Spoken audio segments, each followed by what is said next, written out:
Welcome to Asia Undercurrent's 29th session on collaborating to strengthen the Indo-Pacific through innovation.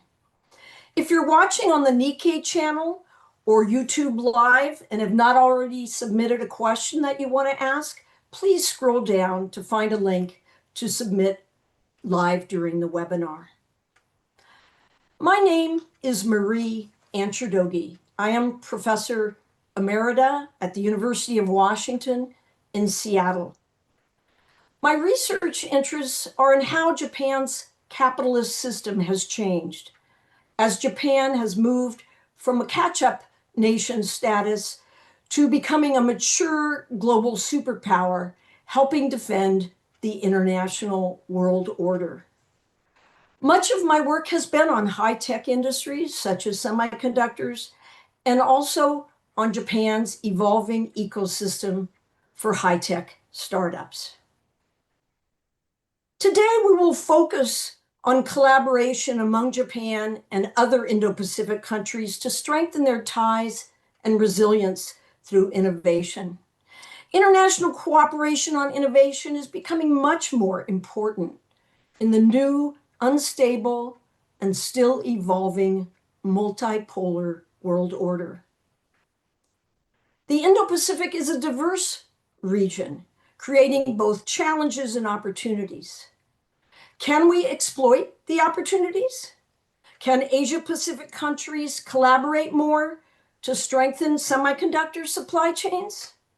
Can they promote friendly and resilient supply chains in other areas of innovation, such as coping with climate change or accessing a more stable supply of rare earths? Would greater collaboration on innovation related to robots, electric vehicles, AI, drug discovery, and disaster prevention, to just mention a few areas, would cooperation in these areas help strengthen the democracies in the Indo-Pacific region? Let me briefly introduce the three distinguished panelists who will help us better understand how the Indo-Pacific region can be strengthened through innovation. First, we have Dr. Madiha Fuad. Dr. Fuad is an international speaker and social entrepreneur passionate about using technology to improve the mental health industry.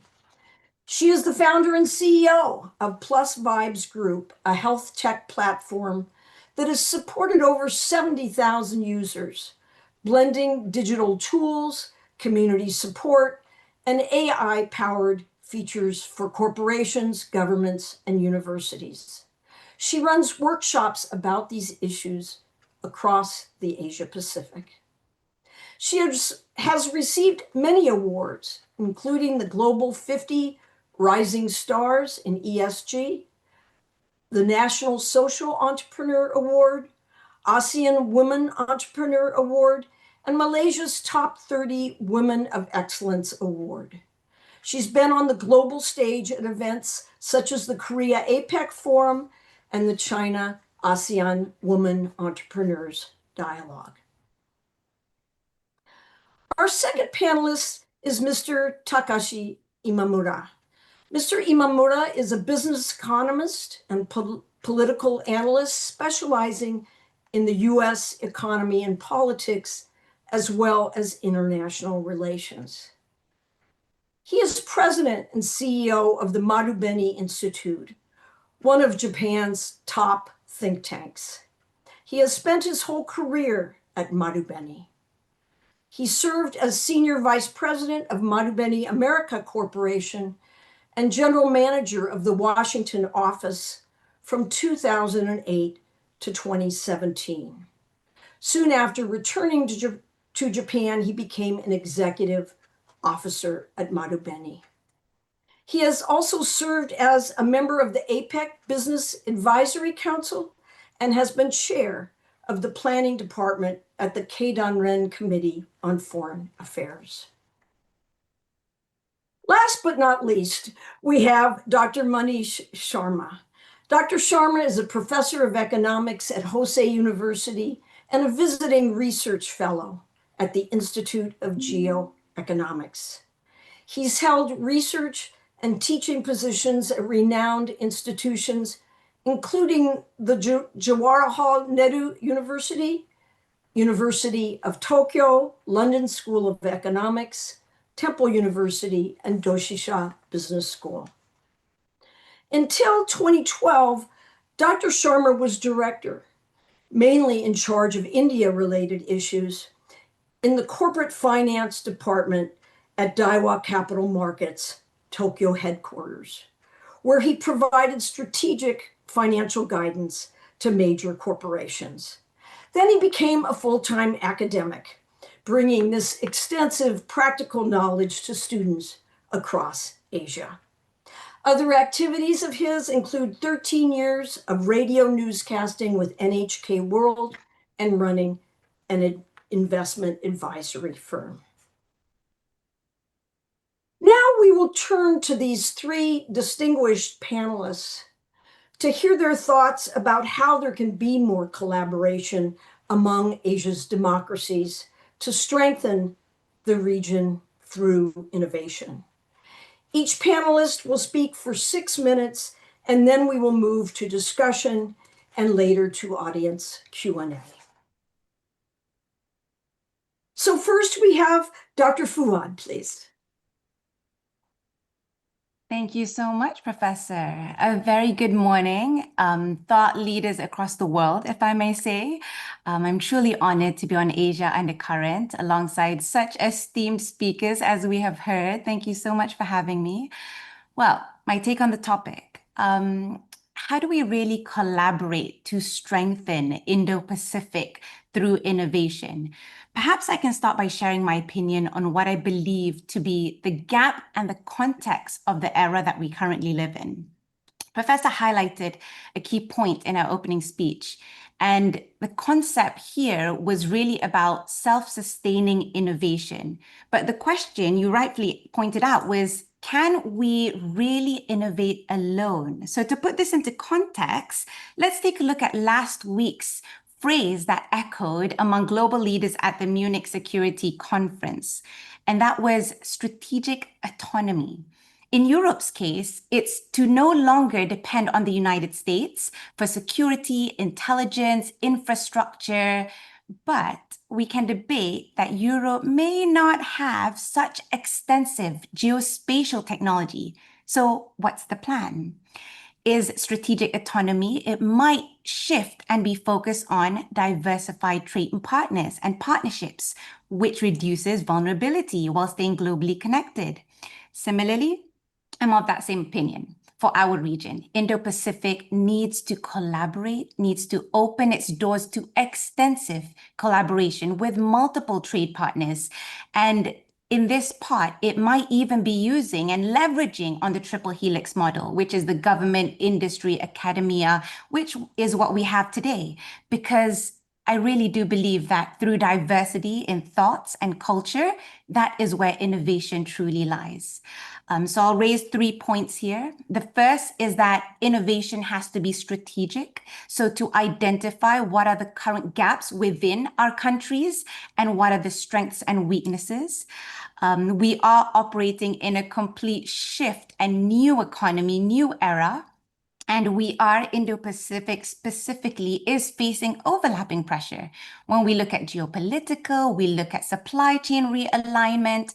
Malaysia was the chairmanship last year, and we see a lot of shift in our strategy, in our plans for ASEAN as well. There's rapid AI adoption, climate risk, but at the same time, the region is also experiencing huge, unprecedented opportunity, and that is driven by digital acceleration. And then we have the demographic shifts. Perhaps in Japan, it might be the aging population. In Asia, it's very much still young, but then it's how do we tap these kind of talents and not have that brain drain? And then it's also about cross-border collaboration. So innovation has to be strategic. But that moves me to my second point, which is Indo-Pacific's diversity as a strategic advantage.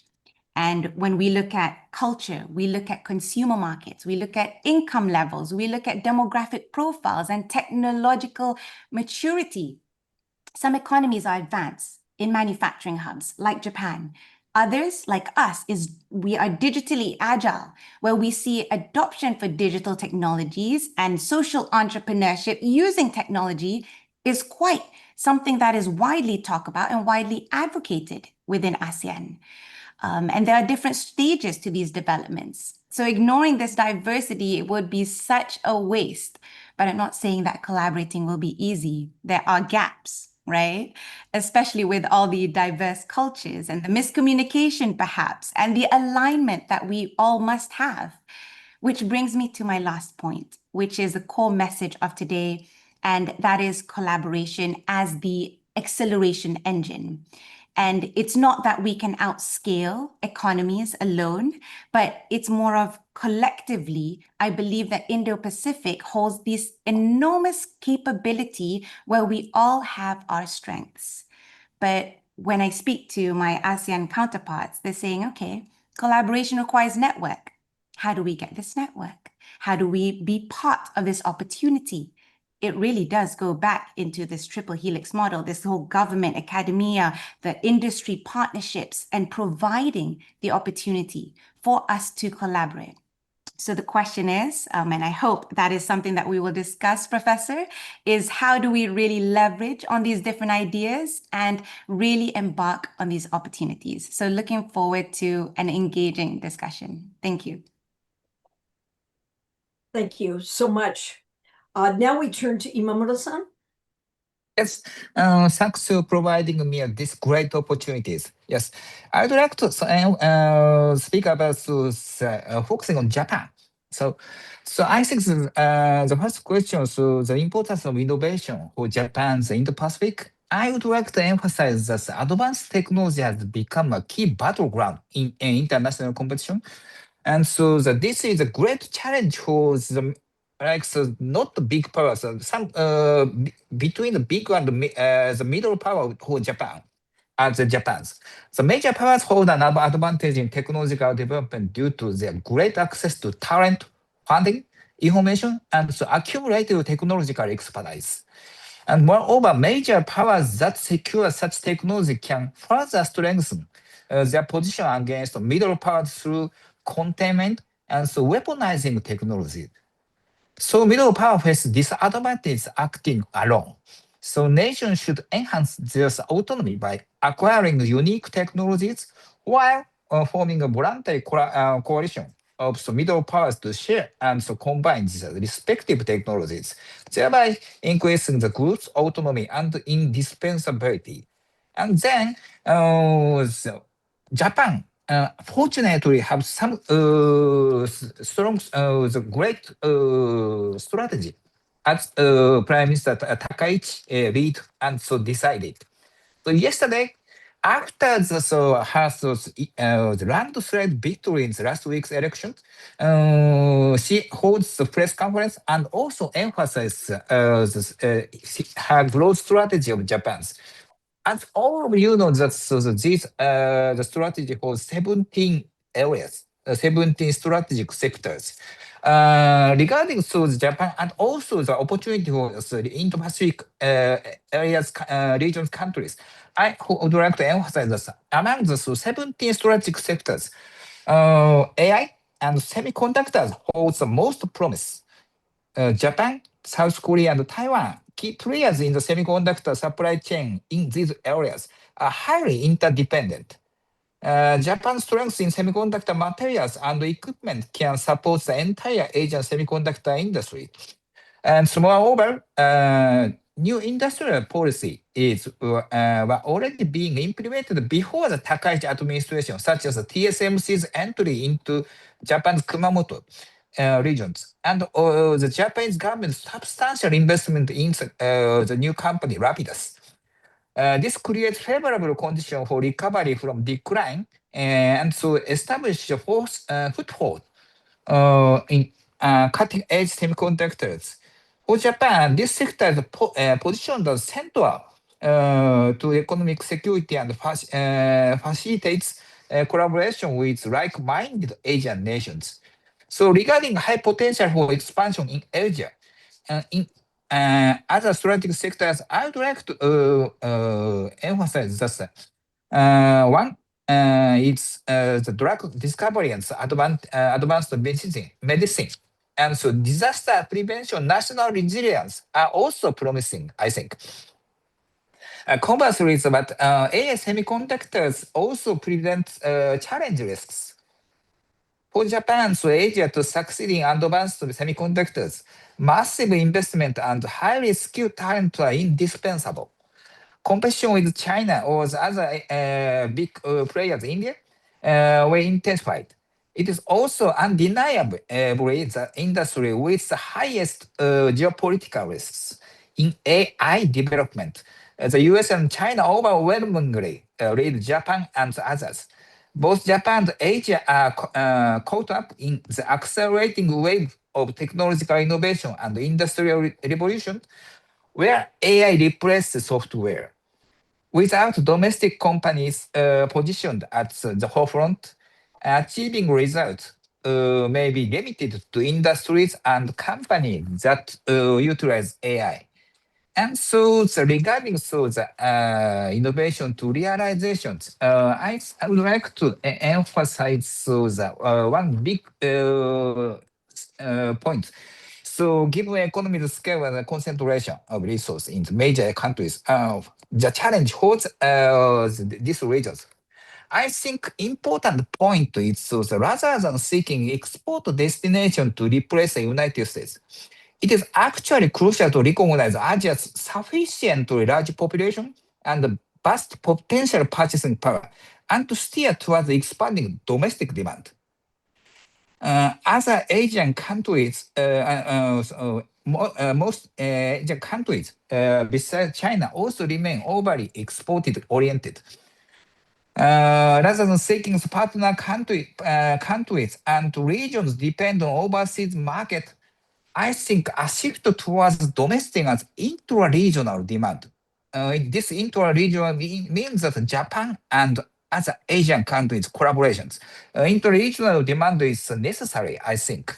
And so after that, we could finally, we have to struggle with this difficult condition that the world, unfortunately, so that's the rule-based international order may collapse, but we could survive. And so we middle collaboration could have the enough pathway to the prosperity. Thank you. Thank you very much, Imamura-san. Now we turn to Dr. Sharma. Thank you, Professor Anchordoguy.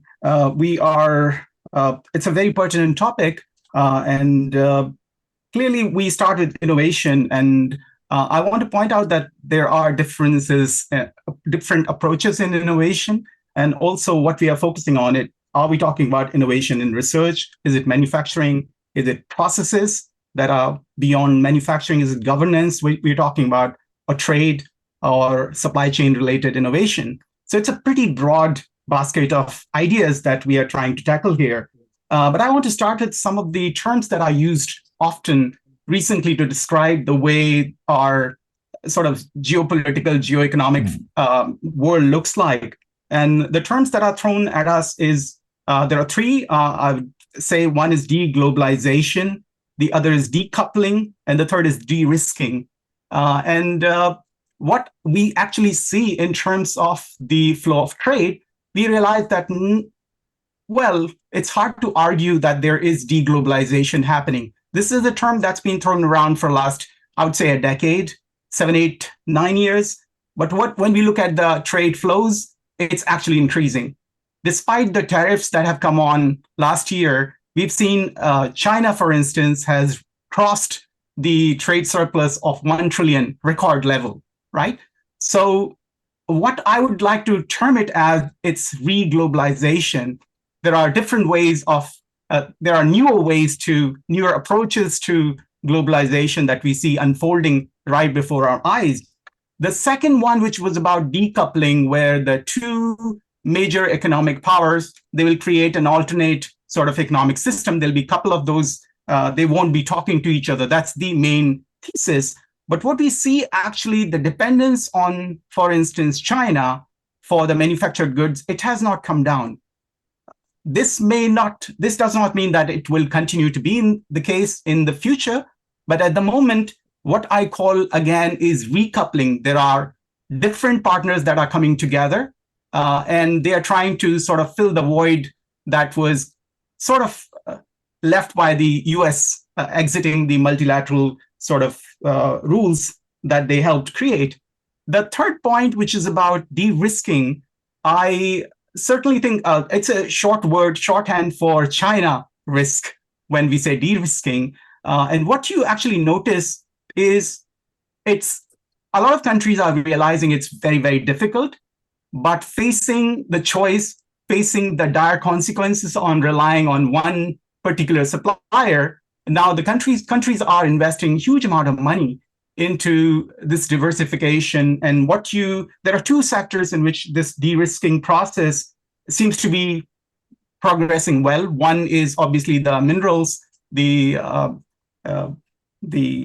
and the other is the pharmaceutical sector, API, the active pharmaceutical ingredient, where also China had 90% plus monopoly so a lot of new areas of collaboration is already happening. A lot of investment is going into this de-risking process, but we will be able to see the effect of it maybe 7-8 years from now, because building those supply chains anew, it would take a long time.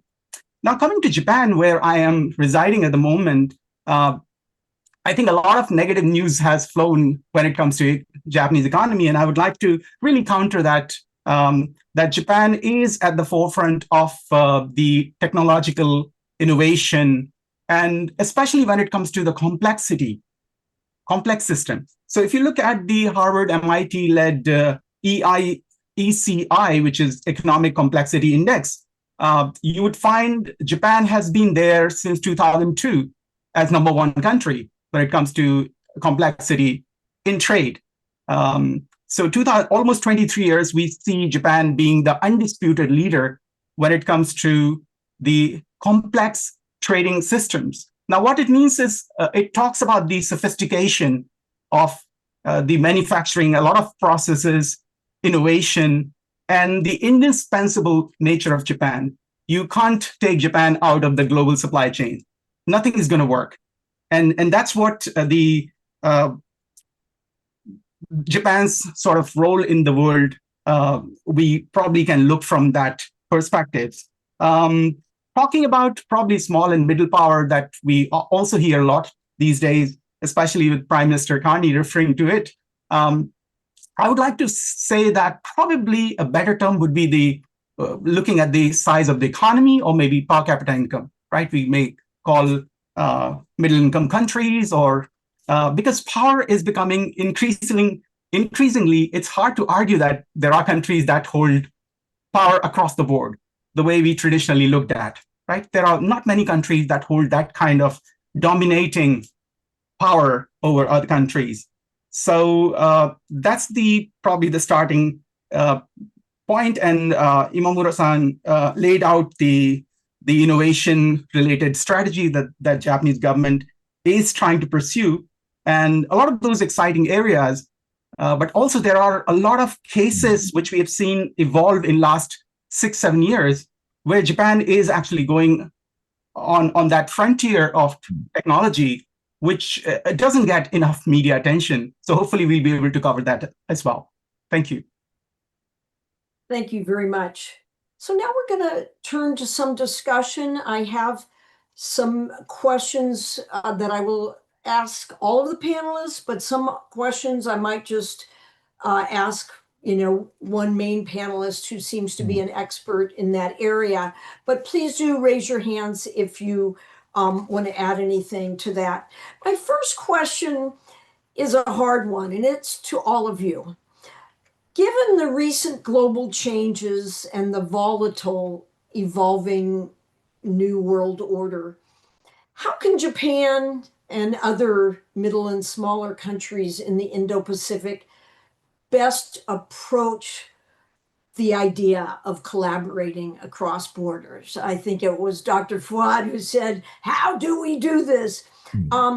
Also, are there some relatively easy, sort of low-hanging fruit industries that are much easier maybe for Indo-Pacific countries to start with and build up trust and the like that then could lead to more in-depth collaboration in other industries? So why don't we, anybody want to start? Okay, Dr. Fuad. Sure, yeah. I think this is the key thing that, we're all struggling with. How do we really collaborate? And what is the easiest path or form of collaboration?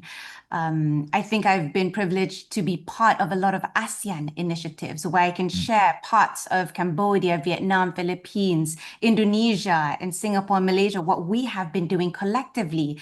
And that is to host conferences, entrepreneur dialogues, the ones that you mentioned in Korea and also in China. It is to learn from one another. Because when you put up entrepreneurs on stage and they're sharing their innovation, what happens is everyone in the panel, everyone in the audience learns. And they're like, there is that gap where perhaps we can collaborate. You build that relationship, you build that network, and it sparks some sort of discussion. And time again, I really have seen that these kind of small initiatives at first do end up growing into larger collaborations. One example is we've seen last year, because Malaysia is also part of the semiconductor industry, representing close to 13% of global supply. We saw that Japan has now invested in one of our states, building a manufacturing hub. And that is where we see such collaboration is so important, where we see strengths, we see knowledge, we see exchange in technology, in expertise. And that is really where we find that a lot of times it is about the different things that each country has to come together.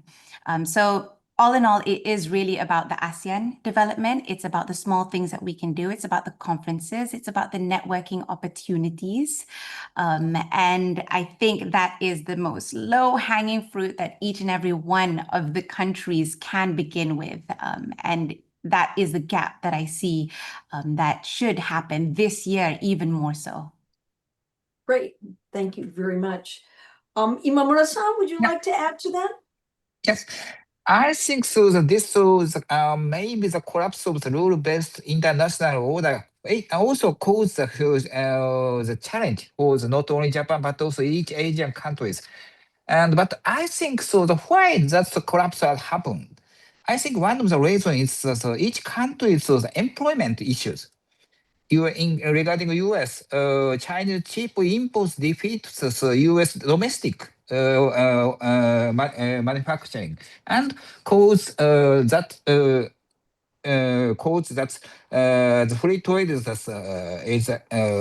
not good for United States. This is the mutual recognition is not only the Republicans but also Democrats.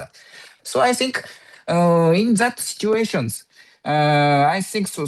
One it is difficult to making the so-called long, so-called global value chain. I think it faces a big challenge.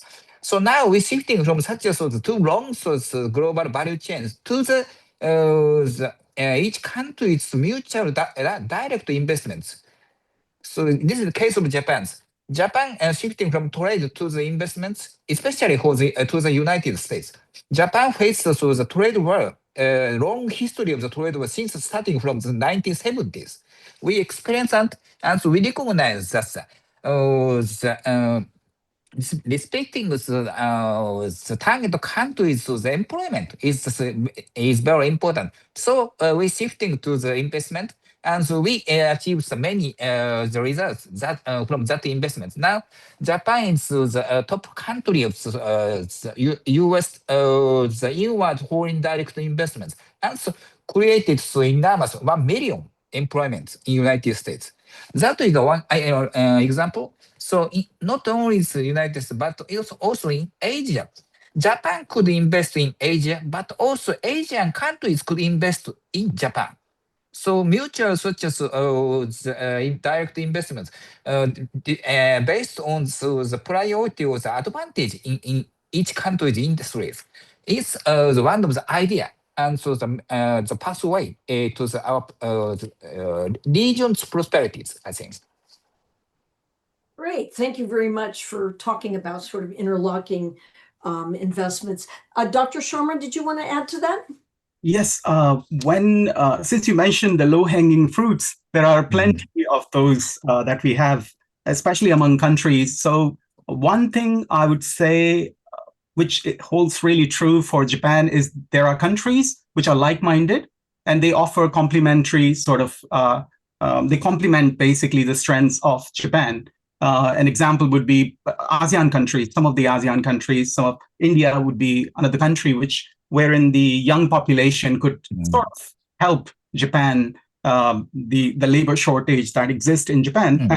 And but connecting that to innovation, I think the skilling part is what is really it's low cost, where you reskill the workforce, and there's not enough being done so far, but there is a lot of investment that's coming. A lot of countries are committing for re-skilling. And in ASEAN countries, in India, what I see, there is an increasing number of people who are learning Japanese, for instance, and that would be helpful in that. The other part of low-hanging fruit, I would say, even though there is a lot made out about the heavy investment you need in hyperscalers to build AI, like the frontier AI models, but a lot less emphasis is being given to the what is called small language models, or there are other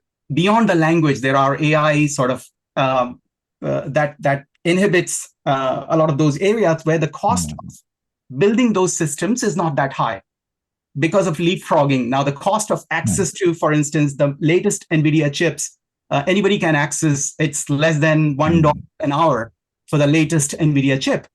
So a lot of countries can actually partake into it, and they could be a division of labor. That's what we witnessed. I think 3 days ago, there was an AI summit in New Delhi in which a lot of countries have participated. All the big companies have been there. And one of the outcome of that was the least we can do is to create some kind of rules for AI and set some kind of benchmark which would qualify for us to test if one particular AI is up to a level, because right now we don't have any benchmark around the world.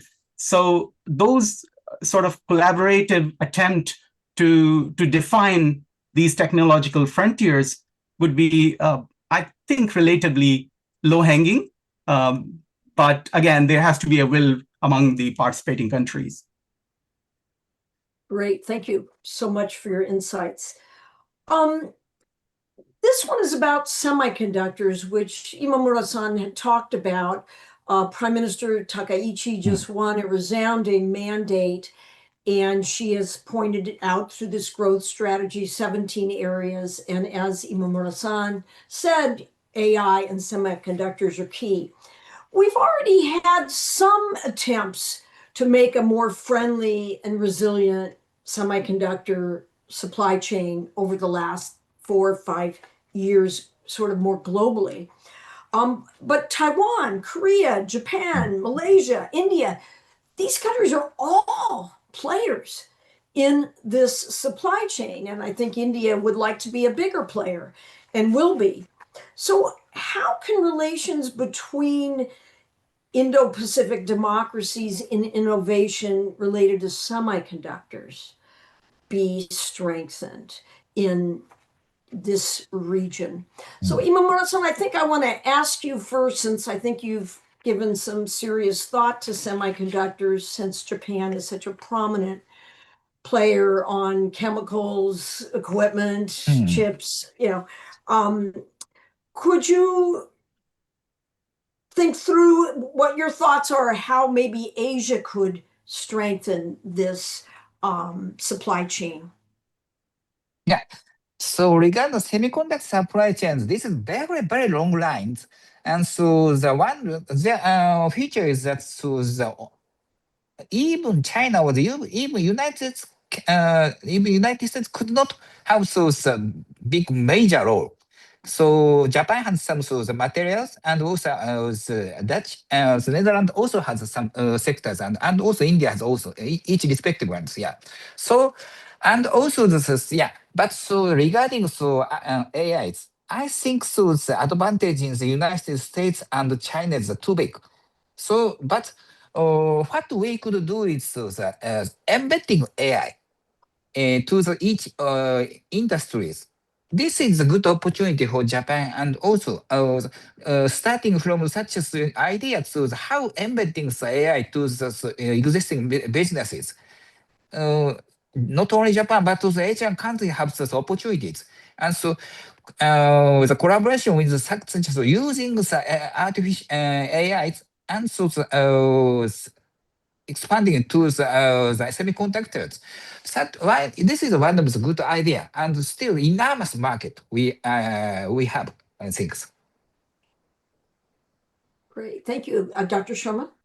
Yeah, talking about semiconductor, I think, again, Japan is a very exciting place for that because there was a fab that was created by TSMC in Kumamoto, and that was supposed to be not the cutting edge. But what we have seen recently, there is a new fab that's under construction for the last 4-5 months, and that is going to produce the most advanced 3 nano chip semiconductors. So clearly, there was a lot of unwillingness on the part of TSMC to part with that most advanced technology. But we see Japan with right mix of public policy, the government support, subsidies, everything. It's been able to attract almost cutting edge manufacturing. And so we see a cluster developing around semiconductor in Kyushu, for instance. There are many, many parts. Again, I think Imamura-san mentioned. So when you look at the entire supply chain, Japan is an extremely important component of that supply chain. You can't build advanced semiconductors without Japanese inputs. And that applies to all the advanced manufacturing, all the deep tech. That's where Japan comes in. Talking about India, I see in semiconductor space, when you look at the semiconductor design, different estimates say about roughly 40 to 50% of design of the advanced chips happen in one city in South India, in Bangalore. So that is there. And Indian government has already secured commitments from the private players, and also government is putting a lot of money. It's almost to the tune of $20 to $25 billion. There are 2 fabs that are already under that have reached pretty much the final stage. And these are legacy semiconductors, so they are not the cutting edge. But that's the Indian sort of approach. You may say it's the low-hanging fruit because the cost-wise, it's much easier to actually build. So there are 5 or 6 clusters that are built across India, and they are also similar. I think there are similar cluster you'll find in Malaysia, for instance. Dr. Fuad mentioned, like in Penang, there are 4,000 companies in that little tiny cluster. Almost all the big names in US, in China. So that becomes the collaborative space where companies from different sort of side of the political divide that we have, they come and they collaborate there. So Malaysia kind of gives a very different model of semiconductor innovation. And mostly it's about the testing and packaging right now. So there we actually see a lot of collaboration in different forms that's happening in Indo-Pacific. Great. Dr. Fuad? Yeah, I love how Dr. Sharma and Imamura-san shared that, because instead of seeing it as competition for the market, it is really more of collaboration where each and every one of the countries have their own skills and strengths. And it really is about finding that gel between what are the certain benefits, talent, capabilities, where we can really boost and expand into different markets and new markets. So I love how the conversation is around collaboration rather than competition, because it can actually be skewed towards competition if depending on the way that you look at it. Yeah. Great. Okay. A couple of other questions. While we're focusing on collaboration among the sort of democratic countries in the Indo-Pacific, obviously China looms large. Several of you have already mentioned it. But how does this sort of China risk, and maybe there's some America risk too, I might add, as an American, how do these risks of behavior by the two big giants play into your motivations to collaborate at this, specific historic moment? It just seems like it's so important. This is to all of you about China risk. Sharma, Dr. Sharma? Let me. It's a great framing of what's happening at the moment, and one recent example is of cross country collaboration, where the two powers, so to say, they are kind of sidelined, and countries are looking for options. Is the India-European Union deal. And I think a lot was made out of the trade deal part of it, but it is all-encompassing, as the president of European Union, von der Leyen, termed it mother of all deal. And that's what it is. It's not a hyperbole. The reason is it is talking about technological sort of collaboration between the academic institutions, between the businesses and the government level. Dr. Fuad mentioned that triumvirate, and that's pretty much at the center of this deal, which recently, I think 2 days ago, President Macron of France, he was in Delhi, and he said in no uncertain terms that we are willing to part with our technology in the defense sector with India. We are willing to share it, and that is unprecedented. A lot of countries in Asia Pacific that are not Japan or China or Korea, they struggle with these basic technological to cross these thresholds. And we've seen with Chinese experience, no matter how much money you throw, for instance, building an jet engine, it is too sophisticated. Semiconductor is another example. So the collaboration that I see between European Union countries and India, that would be there's a complementarity to it. And that could become sort of a format by which other countries can collaborate. This opens up market for Indian companies in Europe and vice versa. And which means a Japanese company can now go into India and get access to European technology, or if they want to collaborate with European companies. So a lot of that is the anticipated fruit of that deal that we are looking at. Great. Well, it's nice that there are at least some positive things about the behavior of China and the US. Imamura-san or Dr. Fuad, would one of you like to, maybe Imamura-san first, comment a bit on the China risk and how that maybe plays into motivations today? Yeah. I think that China's risk, yes, we are facing China's risk regarding so-called exactly rare earth or such things. But I think the core issue in China is insufficient consumptions, I think. So yeah, the advantage of manufacturing is that enormous, and so the struggle with the Chinese manufacturing in other markets is not smart. I think like EVs and solar power panels, such as so on. But China has potential in each household consumption or such things to rely on the investment to the oriented growth now facing difficulties. So shifting we could not expect, but we would like to expect shifting from the investment to the consumption. China actually becomes the big market for all the Asian countries, and also all the Asian countries, especially India. We think as not only the industrial base, but also the consumption base or the domestic demand base. We understand surprisingly expansion of the India's middle income classes. Many Japanese the retailers and so the retail banking institutions now focusing on India and open the branch and so expanding the operations. And also top is India, but also as Indonesia and the Philippines. That countries also have the enormous potentials.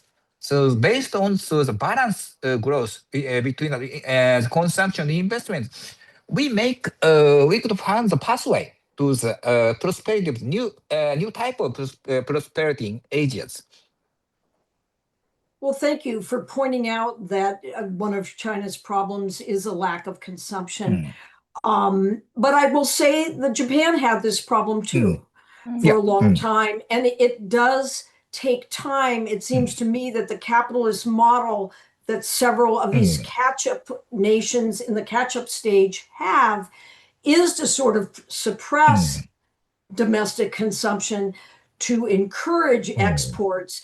And then you can't just switch off the light and say, consume, consume, consume. There's a lot of deep norms. So I'm seeing with China that I follow very closely now, a lot of things that I saw with Japan, a couple of decades ago. So Dr. Fuad, would you like to comment on the China risk issue? Yeah. I think if we look at recent history, it's really about overdependence on a single country, right? China promotes its own digital infrastructure. It has its own AI governance needs, the cybersecurity frameworks. It's a country of its own, and it has its policies of its own. Similarly, like the United States, similarly like Europe. So overdependent on a single country, despite its capacity, despite its capability, is, of course, a risk. And that's where we come into this topic where diversity, strategic autonomy is so key, where we collaborate with one another and not rely entirely on one country to provide it all. So I think that's what I believe. Right. Well, I think that's a very important point, and I think it goes with Imamura-san's point that actually the potential in Asia is huge. India, 1.4 billion people, and most of them are young. So, if you include Indonesia and many other countries with very young populations. So we maybe need to move away from this mindset of the US, China, the EU. Dr. Sharma, please add. Yeah, I just want to follow up with Dr. Fuad's comment. And I've always been quite absorbed with what happens in ASEAN. And that's one of my research area as well. And one of the things that strikes me always is the balancing act that ASEAN countries have to do between the two powers, right? They are pretty adept at that. Do you see any change in that, especially considering the amount of disruption countries like Vietnam has to face because they were overly dependent, their economic model was overly dependent on US market access, and that kind of been in hobbling for a while. So is there a change in that balancing act that you see? Yes, Dr. Sharma, I think we saw that last year, right? When there was the tariffs on this and the different tariffs for every single country. Although we are very much united, in the end, we did see that kind of split because it was every country for itself, depending on how we wanted to safeguard our country.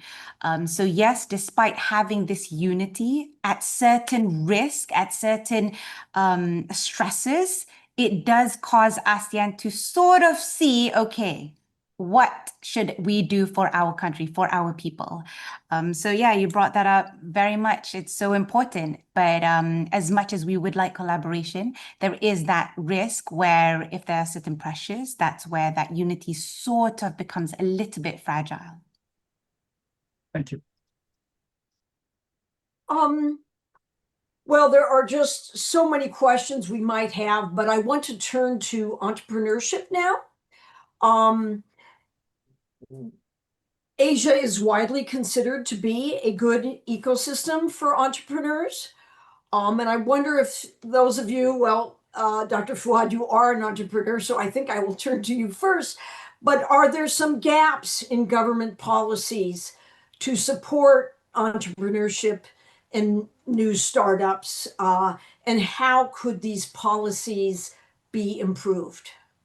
I absolutely love the topic of entrepreneurship because it is definitely the core of innovation, and providing such opportunities for entrepreneurs really does allow us to experiment, especially in such a diverse culture, right? But unfortunately, I'm going to start with the bad news first. Unfortunately, if we look at the global investment in entrepreneurship, and let's look at Europe, for example, VCs invested close to 85.3 billion US dollars last year alone, right? 83 billion US dollars. Guess how much was in Southeast Asia specifically? Not even close to 10. It was only 5 billion US dollars. And that was across close to 500 startup companies. So the gap here is that there is minimal funding for Asian or ASEAN startups, and not only minimal, but every single startup gets a very, very small portion. So with that, the growth is, you can see very limited growth compared to European, American startups where you get a large sum. Now, I'm not saying that it's automatically successful, but the opportunity for you to scale, the opportunity for you to experiment when you have larger funding is much more massive. So the first part is really about the lack of funding and about the lack of opportunity for startups. The second is really the ecosystem. Malaysia has grown its ecosystem to support a lot of entrepreneurs. I think a lot of our ministries and government do cross-border kind of engagements. And that's something that me, myself, my colleagues, my entrepreneur friends, social entrepreneurs have seen, where MATRADE, our Ministry of Entrepreneurship, has sent us across to different countries across Asia Pacific to learn from other entrepreneurs, to be part of discussions. And that's where collaboration starts. But again, it goes back to, do we have the funds to scale? There previously were huge grants that were available. If I was to compare to Europe, nowhere near. I think Europe gives close to 2 million euros for grants. Ours is much, much smaller. I think it's just close to 100,000 euros if I was to compare. But then again, it really is about how can we really put in trust in our entrepreneurs? How can we really guide them?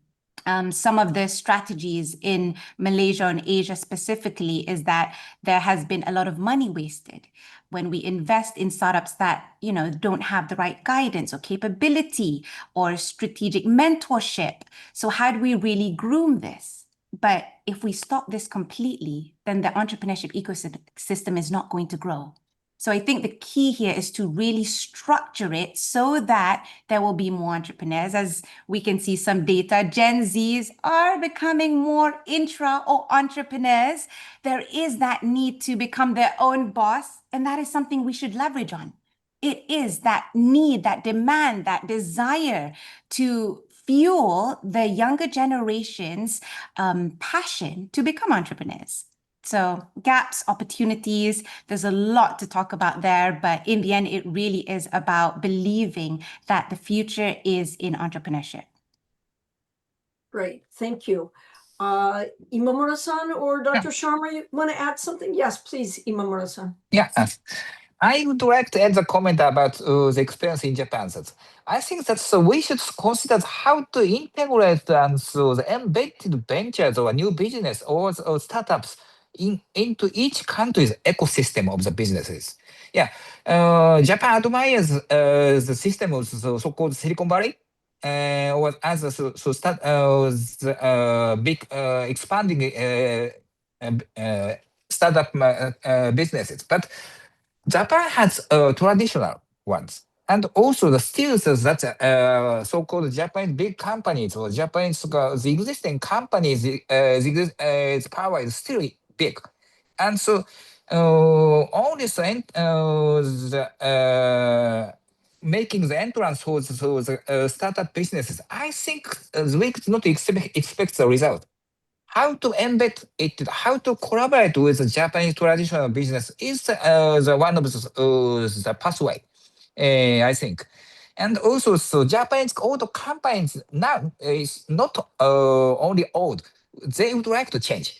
So starting the so-called the corporate venture capitals and also starting the internal so the startup businesses.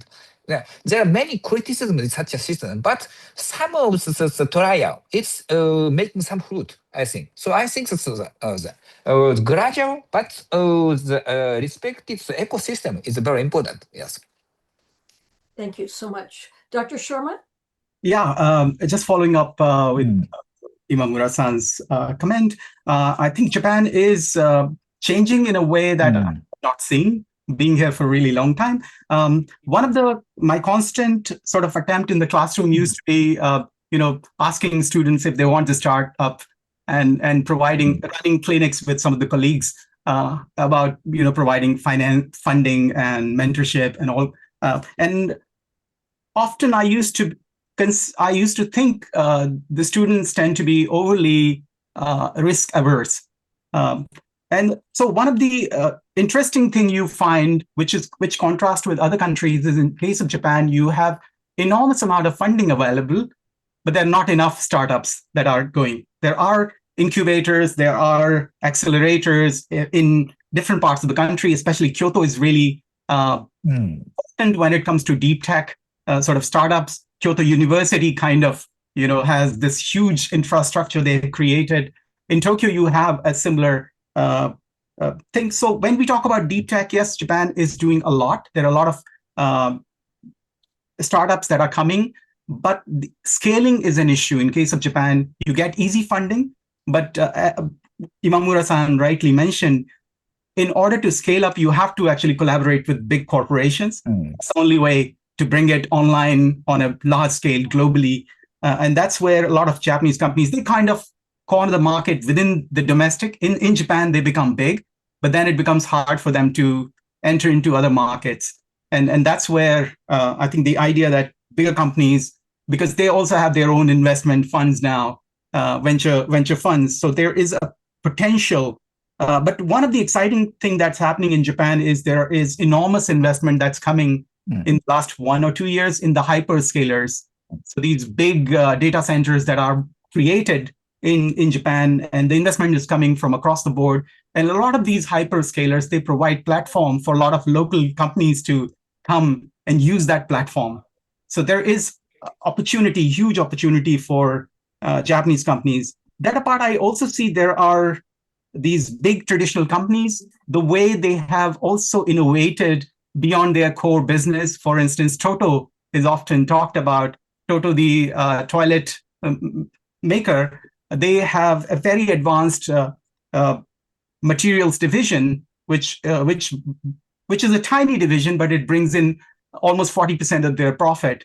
They provide sort of material for the semiconductor. Similarly, Ajinomoto is another example. I think they have this resin which helps in binding, packaging the semiconductor. So a lot of these traditional companies, they have these businesses. There's an attempt to bring in smaller companies and collaborate for basically increasing the use case of those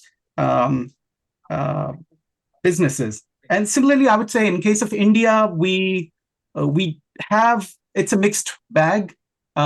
It suffers from similar issues. Funding is a big issue that Dr. Fuad mentioned. India also had that issue, but the government is trying to step in, and they have very ambitious plan for supporting startups. Almost about $8 to $9 billion have been in the current fiscal year has been apportioned for that investment.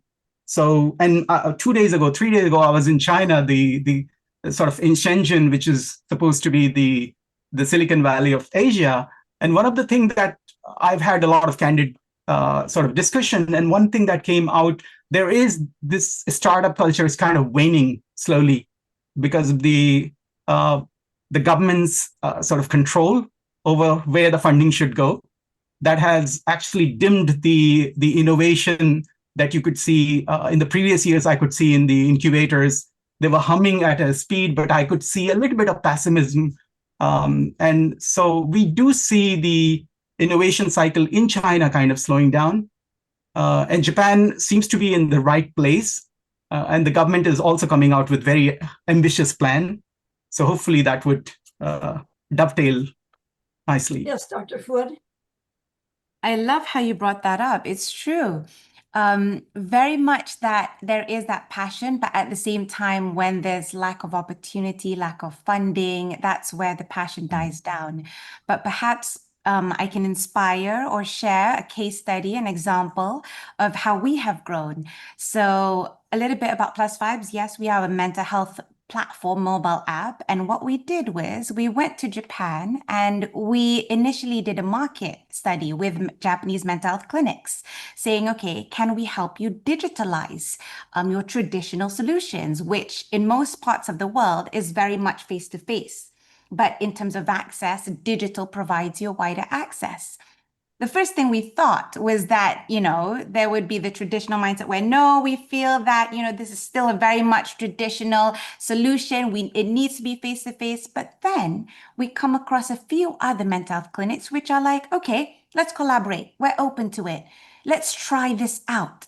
And when we have this further discussion, a lot of it was about, yes, for us, our mindset is very much we're not so risk averse. We're very scared to take on certain risk and change from the traditional norm. But with collaboration, we do see this as an opportunity.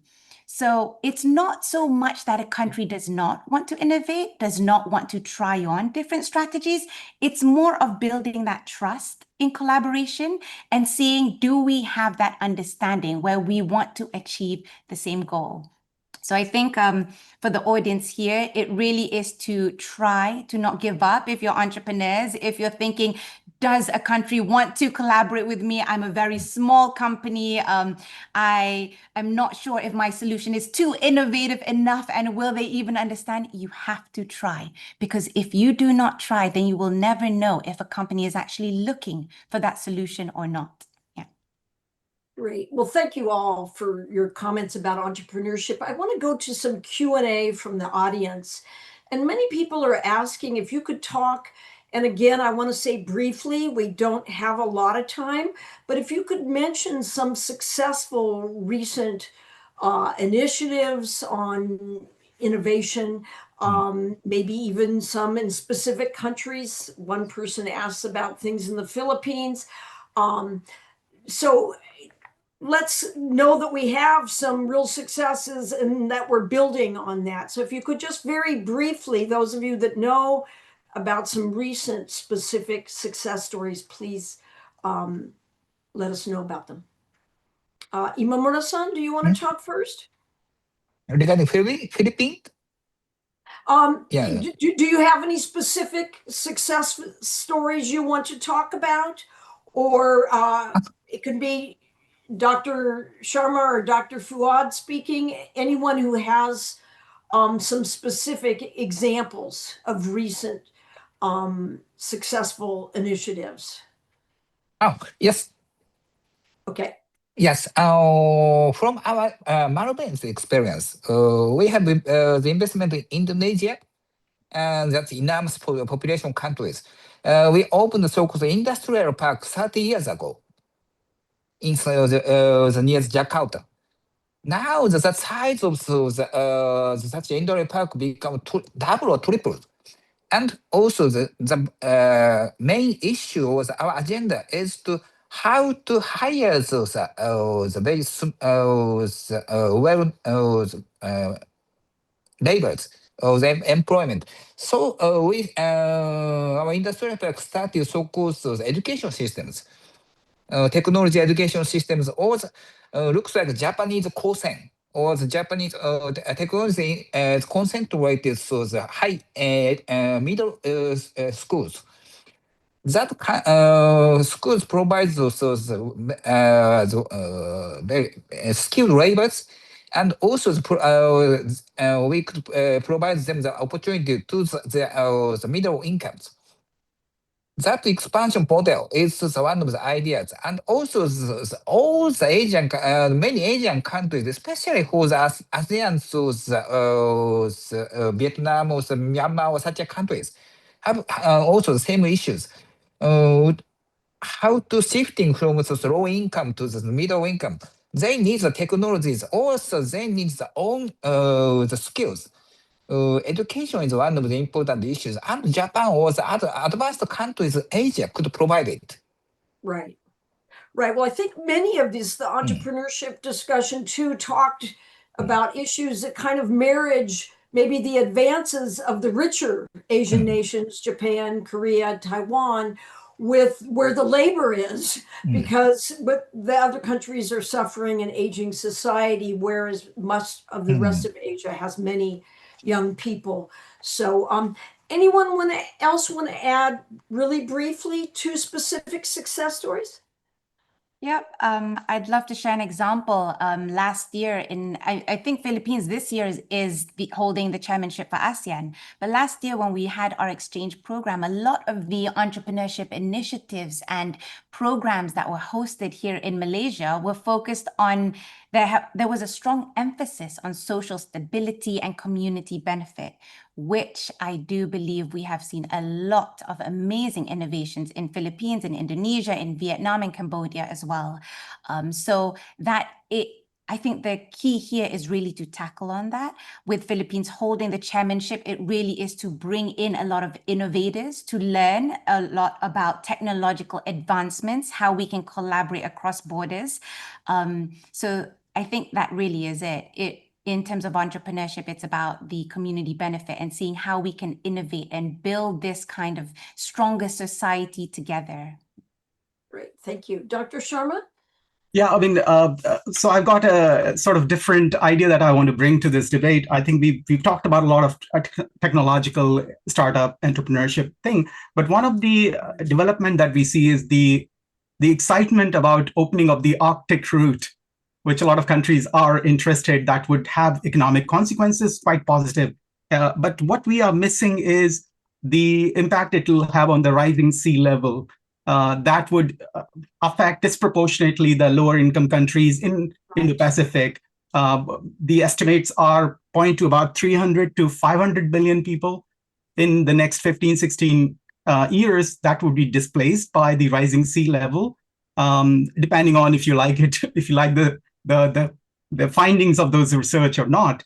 And that means there would be a refugee crisis that we are looking into.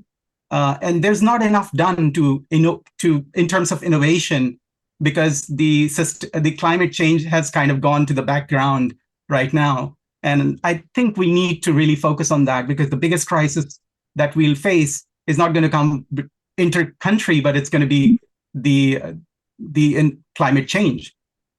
Right. Thank you so much for bringing that up. It seems like that is, in a way, a low-hanging fruit.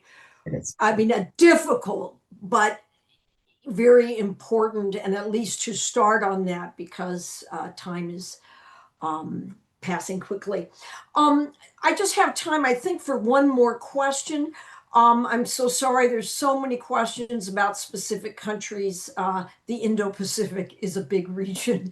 But one is in the era of economic fragmentation, is regional integration still realistic, or are we moving into technology blocks?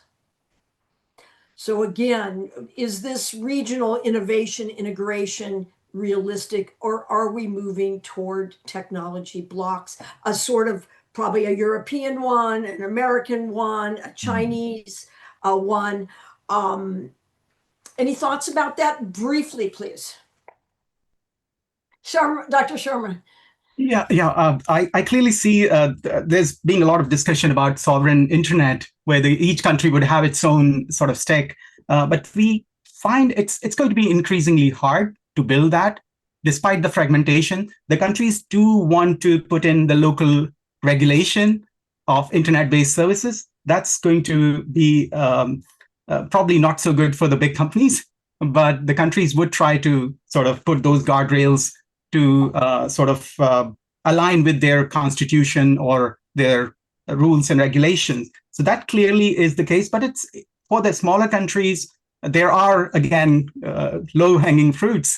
You can build up services which are what we call jugaad innovation. It's the frugal innovation and so a lot of countries can come together. There can be a lot of sharing of those platforms. For instance, India has this thing called digital stack, which has identification of the individuals, 1.4 billion people, the low-cost, almost free payment system, and also authentication of a lot of things. And that's almost zero cost. And India has been trying to approach other countries for that adoption. It's happening right now with some European Union countries. Singapore is a participant. There are Middle Eastern countries. So there is a potential, and it's open-ended, open source. So there is a lot of potential for countries that adopt that system to tinker with it, and ensuring that there is no security-related risk of adopting a system from other countries. So increasingly, I think we'll move into these open source protocols, which will definitely challenge the current sort of monetary order that we have, dollar-based, or so that is clearly seems to be the case. In ASEAN, there has been an attempt to create a digital sort of infrastructure as well. So a lot of those look like the low-hanging fruit, and they'll be easy to deploy. The cost is really low, relatively speaking. Great, thank you. We have 1 minute left before I need to close this up. So if anyone has a final comment on that? No? Okay. Well, I want to thank you all for your excellent questions. And unfortunately, we are running out of time. But we've learned a lot today. We've learned there is great potential for collaborating on innovation to strengthen the Indo-Pacific region. In fact, that collaboration accelerates innovation and it reduces vulnerability and builds resilience. We've learned that Japan is a major leader in innovation. Japan has deep R&D. Japan has many decades of experience of going from a catch-up country to an extremely advanced nation. And I would urge all the countries of the Indo-Pacific to learn from Japan. Certainly Korea, Taiwan, and China have done so. And its manufacturing is the world's best. We've learned that diversity of all these countries is a net major advantage, creating major opportunities. We've learned that young populations can be married with aging populations, countries that have more money. We've learned about strategic autonomy as a way to think about collaborating, but not getting taken in by the big powers. We've learned about entrepreneurship and issues such as employment problems, a declining population in some countries. So maybe entrepreneurs in parts of Asia need to marry with I don't mean literally marry, but get together with and collaborate with some of the VC capital in Japan, Korea, and Taiwan. We've also learned there are some key constraints on collaboration. There is a global fight for talent, and as Dr. Sharma has said, we need a globally accepted set of rules for collaboration. We've also learned that China risk is not going away. It's likely to be around, and that there is great uncertainty about what direction the US is going to turn to after Trump's term. So indeed, the evolving world order will continue to be filled with tension and instability for the foreseeable future. And this is, of course, what makes collaboration so valuable. And we've also learned about some low-hanging fruit and other important industries. Imamura-san pointed out that from Prime Minister Takaichi's point of view, AI and semiconductors are really the key thing. And I think AI is definitely on our mind. So unfortunately, we have not been able to address all of the countries you're interested in, all of the issues, and all of your questions. But I want you all to join me in thanking our three distinguished panelists for sharing their exceptional insights. If you're watching on the Nikkei channel or YouTube Live, please scroll down to find a link to our post-webinar satisfaction survey. We would greatly appreciate your input to help improve our series. And of course, we hope you join us for our March webinar. Finally, I would like to thank our partners, Nikkei and the government of Japan. Thank you very much and have a good day.